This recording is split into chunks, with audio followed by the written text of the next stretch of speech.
Okay, time for video number 2 on this crash course tutorial from hell for Roll20. This time it's tokens, map markers, and bestiary. Just a reminder that this is unscripted. There has been little to no preparation, and all I really have accompanying me is an unjustifiable amount of optimism that this is just going to go great. So, that said, let's get going. So first, of course, we go back to Roll20, sign in, all that jazz. We'll open up our game.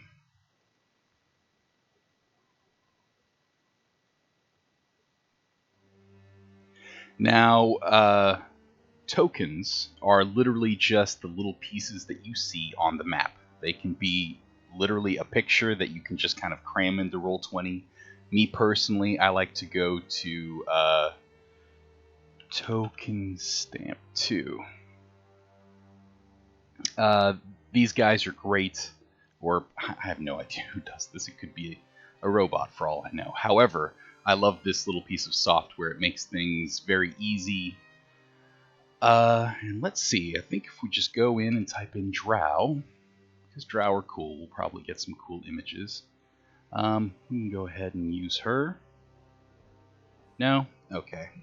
It wants us to save, and then, oh, she's actually pretty low resolution, so let's find something a bit better. I think this is Jritzt, or whatever his name is. You could probably, you can see the transparent background, you could probably use him right away. Oh, that looks cool. So there's one, and hey.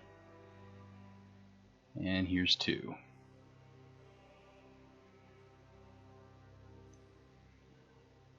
Okay, that said, we can just move this over here and we can drag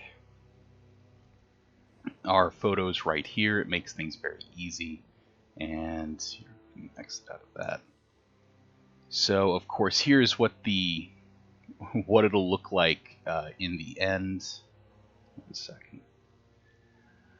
What I will say is try, or at least I do, I like all my borders to be pretty uniform for, bad people, neutral parties, stuff like that, simply because on a battle map, it kind of cuts down on the visual noise, so I'd recommend that, but of course you can do whatever you want. That looks pretty good. So what you do is just literally move over here, save image as, and token 1. And then we can just delete the photo that's there and drag over this guy. And yeah, we want him in there too. Okay, that'll do.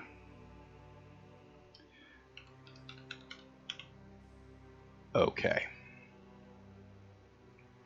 So we just go ahead and exit out of that, and then we can upload those things. And again, don't look at the stuff there. That might be cheating.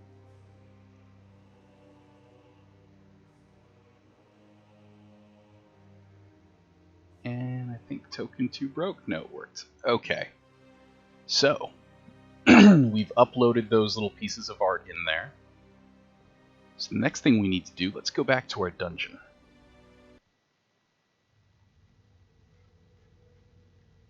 Okay. Now,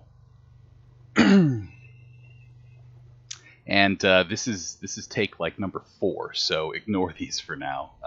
I've had to redo this a few times, unfortunately. Just remove those, save changes. Always save changes, otherwise you'll just be going back.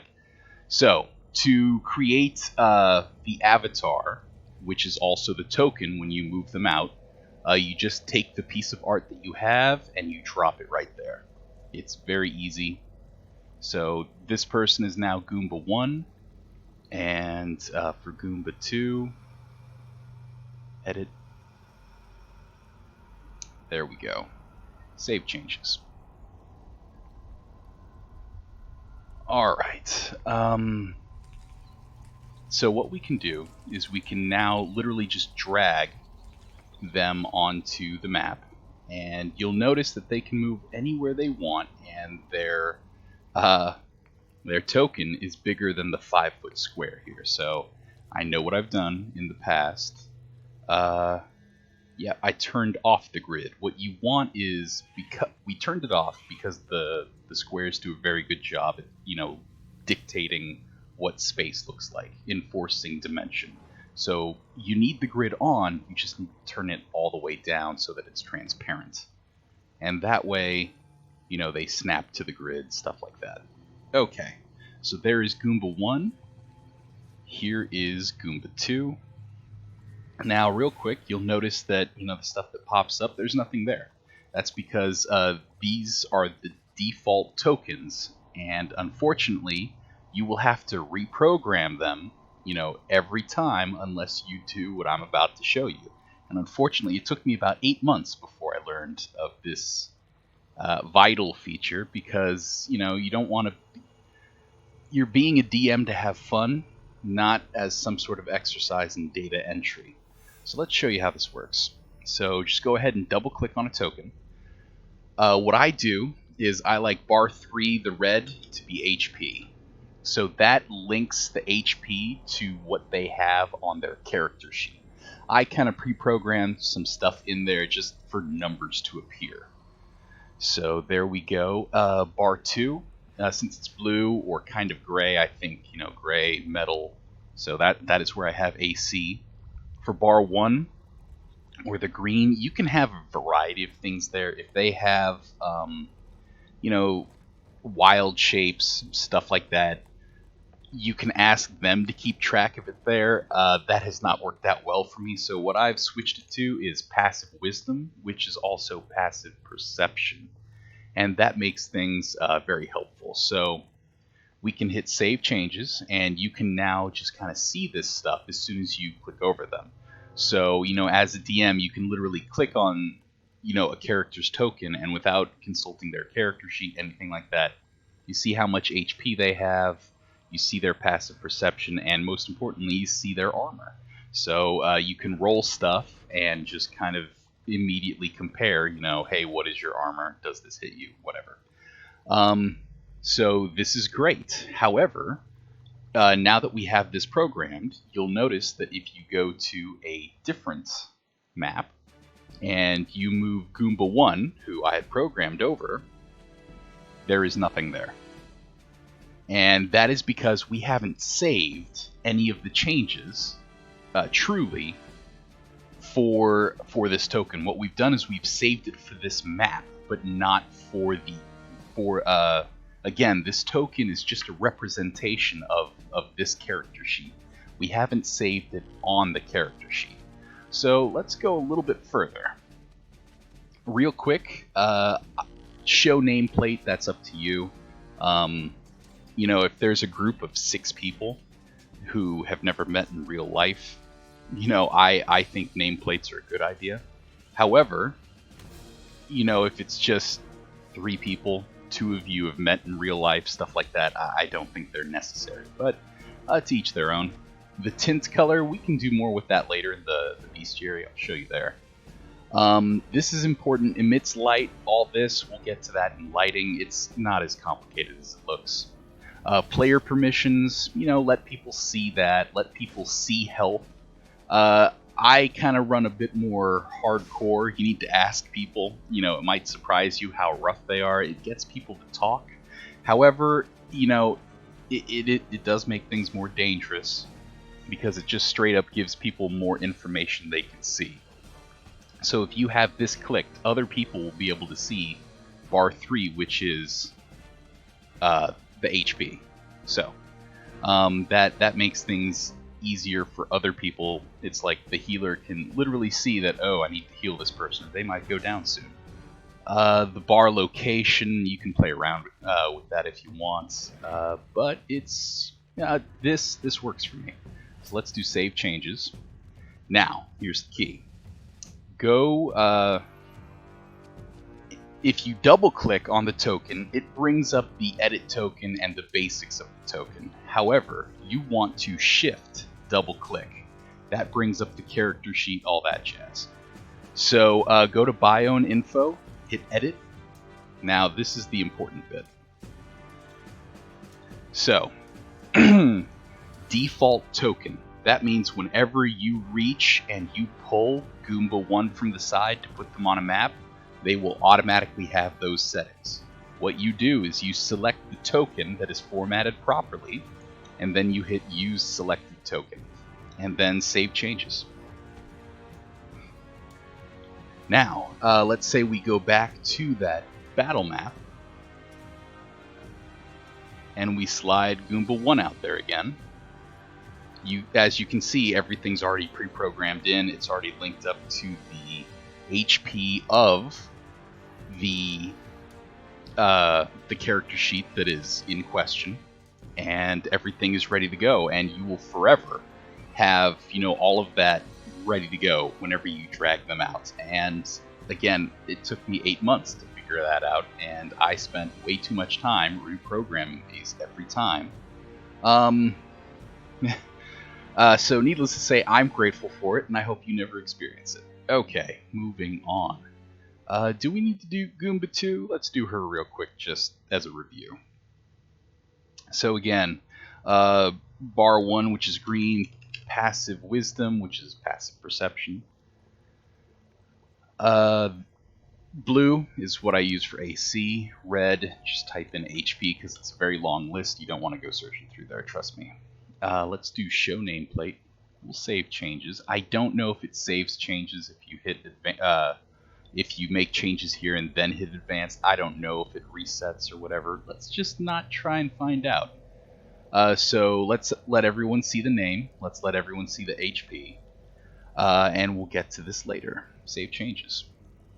And again, okay, sorry. You can either click on this, and since this is a token, if you double click on this, it brings up the edit token stuff. However, if you double click on it with shift held, it brings up the stuff you get over here.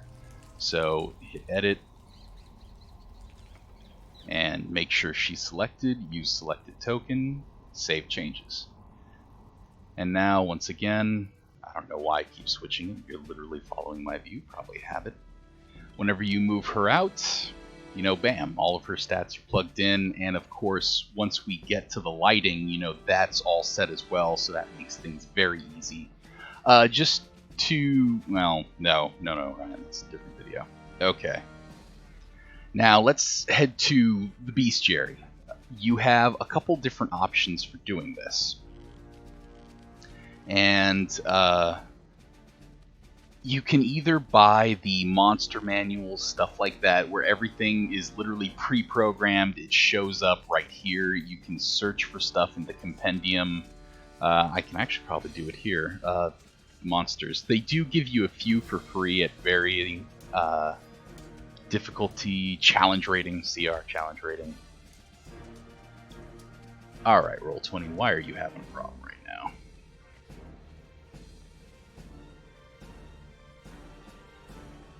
Monsters. There we go. Oh, well, alright, so I am lazy, and I hated, I hated having to reprogram in all the stuff every single time because I didn't know any better. So I bought the monster manuals and a few more besides. I don't regret it, but if you're not DMing every week and it's not saving you time, you can very easily just, make your own monsters. And I'm going to show you how to do that now. So let's do add character. We'll call this sprites because we're literally going to use the stat block in the background because you probably already have a monster manual or a DM guide or something like that with a few stat blocks. So let's, at least, show how this works. It can be edited and controlled by, make sure you set yourself. And we'll just leave in player's journal, we'll leave that blank. Okay, save changes. So when you go to character sheet, it gives you a few options. You can edit the sheet directly, which you might get better at, and it might be the thing for you. The Charactermancer is handy if you're using. It's obviously for players mostly. However, if you're making they're often referred to as DMPCs. Using the Charactermancer can be helpful because I've never played a sorcerer before. I don't really know their ins and outs, but I can make one very easily using the Charactermancer. However, this is just an NPC, so we'll select that. As you can see, compared to the player version, this is greatly simplified. And I'll show you what we can do with this. Let's scooch this over too. Alright, so name, we'll just type in Sprite again. NPC type, and we're literally moving stuff over to here. Tiny Fey, neutral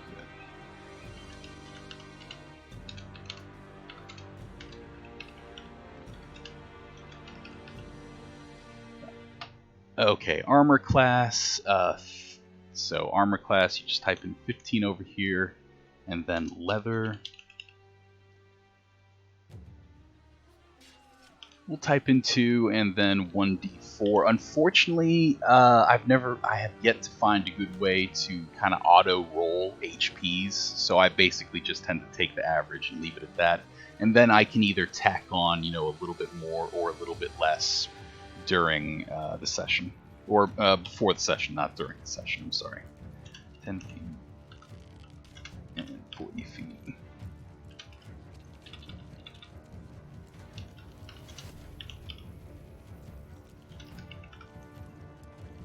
Okay, so attributes. Oh, not 130. That is a hulked out pixie or sprite.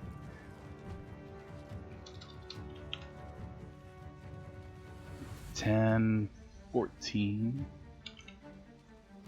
and wisdom 13.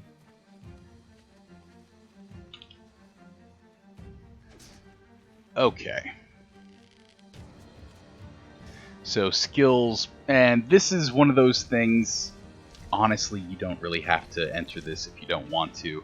Sometimes stuff comes up like perception, maybe stealth, but other than that, honestly, you could probably ignore most of this. Perception +3. Ooh, actually, I'm going to have to skip this because the reason I've been having to record this thing multiple times is I keep hitting the plus and minus buttons, which are also my hot buttons for stopping and starting the recording. So we're going to skip that. So let's just go down to, are there any damage vulnerabilities? No, it's just a sprite. Okay. Damage immunities, nothing. Challenge. You don't need to put in the EXP if you don't really want to. Languages.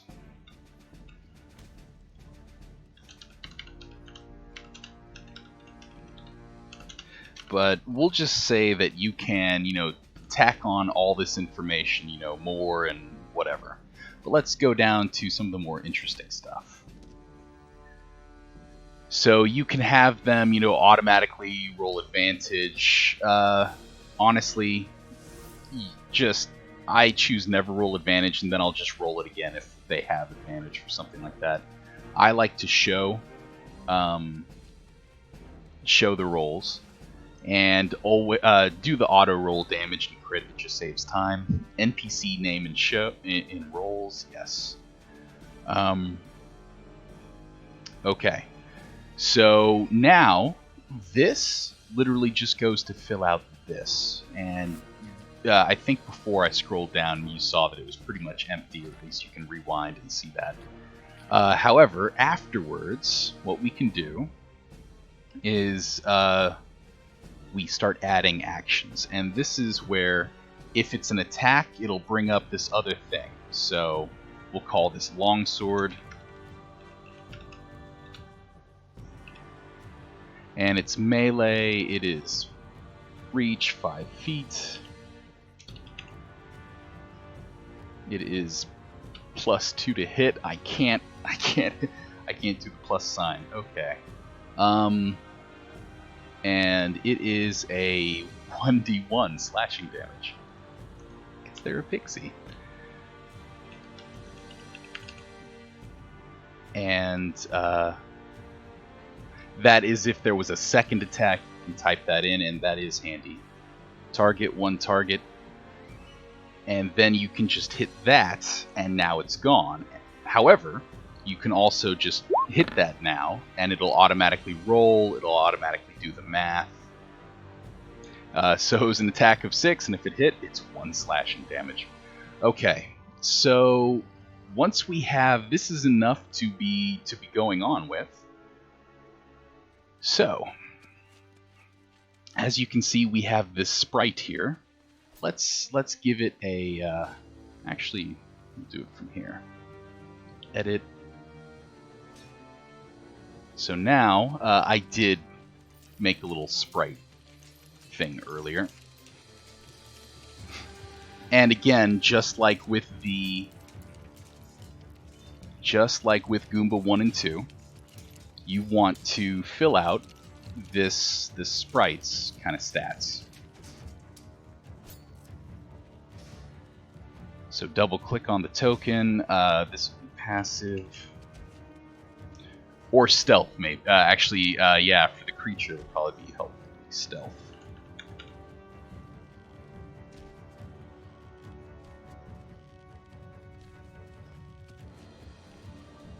Okay. That's AC, and then this is HP.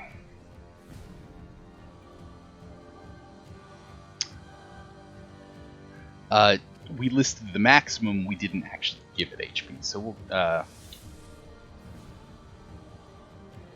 so actually we need to do that in the character sheet. Hit points too.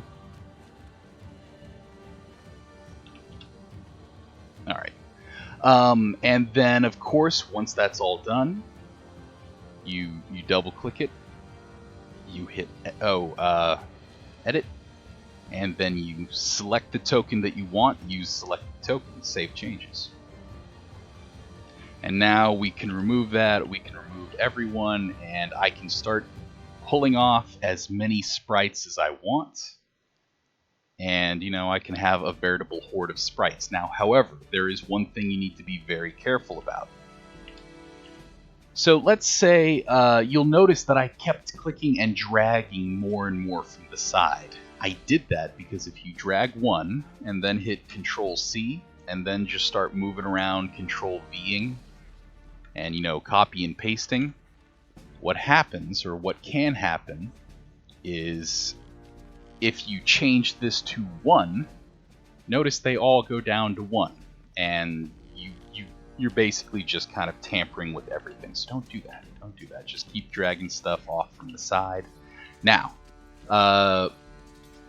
the interesting part is every once in a while you'll want to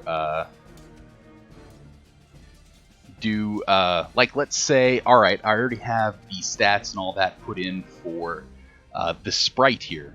Let's say I want to make like an evil sprite.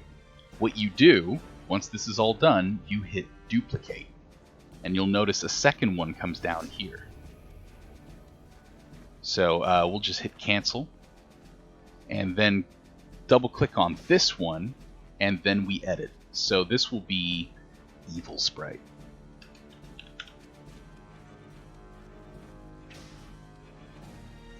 Alright, and then we can change the character sheet to be whatever we want. Like here, we'll change this to be 1d10. It's imbued with the power of evil. It'll hit you. And now, you know, it actually does some damage. Yeah, good job, Pixie. Okay, and as far as tokens go, oh, where'd it go? Let's drag it out, and you can just move them right up to there. Okay.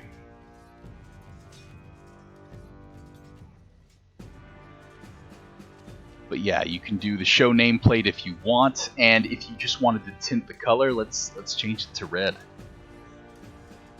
You know, and now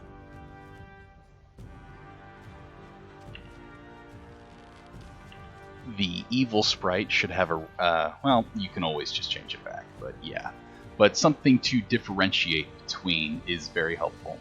So just set it to red, save changes, and now, you know, your players can easily identify that there's something up with this pixie versus the others, or sprite. Okay, I get them all confused. They're all pixies to me. Okay, so that was tokens.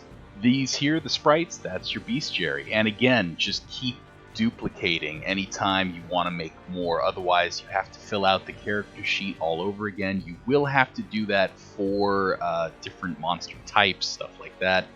But honestly, the less you do it, the happier you'll be. So duplicate whenever possible. And on the bright side, whenever you do a dungeon or something like that, chances are it's a lot of different variations of the same mob.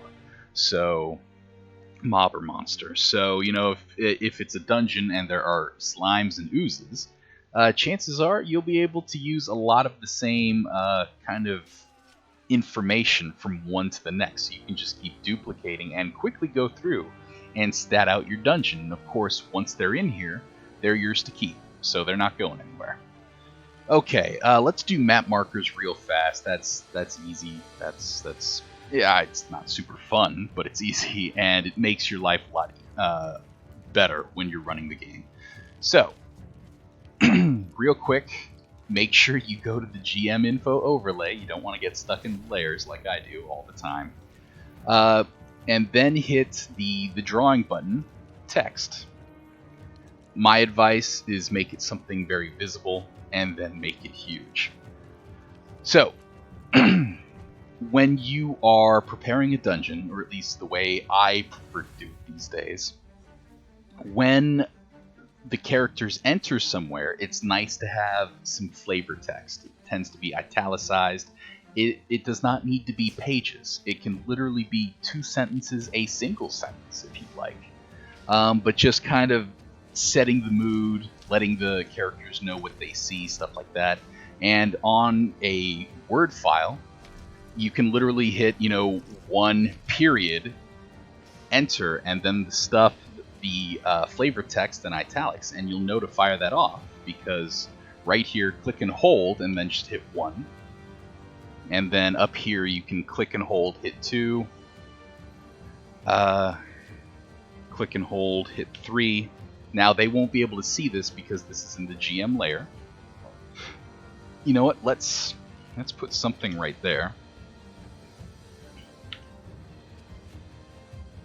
And then we'll have a little something happen here. I think we're on 6. And then 7, of course. So because there are these kind of 3 branches, I'm going to have some kind of wall here. And so the characters will have to do something in this room and, of course, this room before they can move on to the boss or whomever. So again, it just kind of helps get you, the DM, organized. And that is the potential of map markers. They're very handy. You can go to the grabber tool and then you can move them around, stuff like that. And again, in the next one, we'll go to lighting. So you'll there are commands to, quote, see what the player sees. And you can use that and eliminate any fear that, you know, that there's no giant floor on your dungeon breaking immersion or anything like that. So, yeah, that was tokens, map markers, and the bestiary. I hope you found it helpful, and I'll get to lighting at some point. Alright, later.